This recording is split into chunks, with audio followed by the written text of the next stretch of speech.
Nigeria's Labour Party presidential candidate Peter Obi says he will negotiate with agitators and adopt the carrot and stick approach to reverse insecurity if he gets elected.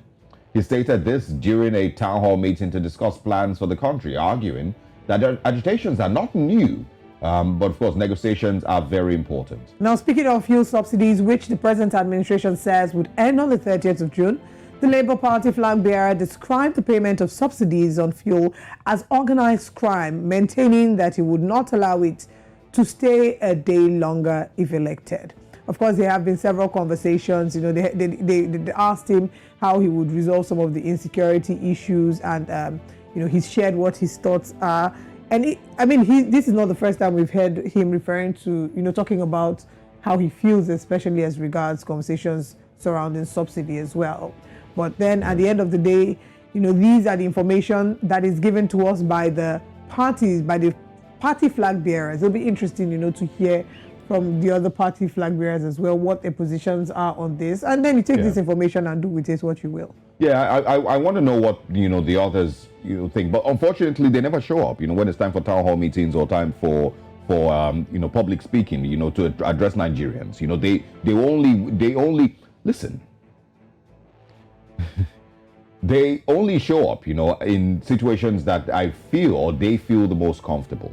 The APC's candidate has not shown up for any of the public debates or public invitations that have been given to him to speak with Nigerians on his plans for the country if elected president. He has never shown up. There have been multiple invitations, including by News Central TV, to the APC's presidential candidate to speak with Nigerians, which, he hasn't turned up at. But it will be interesting to hear their perspective, and including the PDP's candidate, the NNPP, and of course Omoyele Sowore of the AAC.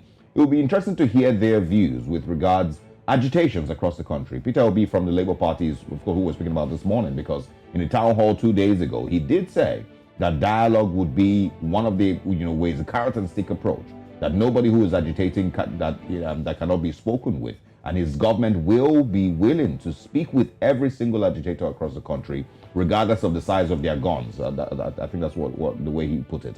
That he will be willing to speak with them, hear them out, and also put his own views across to them, which I feel is, a pretty interesting perspective.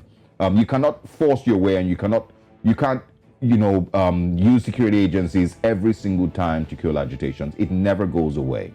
Negotiations and dialogue, I think, are very, very important with regards to these things. Of course, the questions went further into asking about agitations in the southeast and in the northern part of Nigeria. Yeah, that's part of what, part of why his approach was criticized. A lot of the reactions were that, has this even worked in the southeast, that you're saying you want to do this for the But it rest hasn't of been the tried country? in the southeast. Well, it hasn't been tried in the southeast. I don't think it's been tried either. My only challenge really is, with people who have terrorized Nigeria for the last decade, the bandits, the terrorists, ISWAP, IPOB,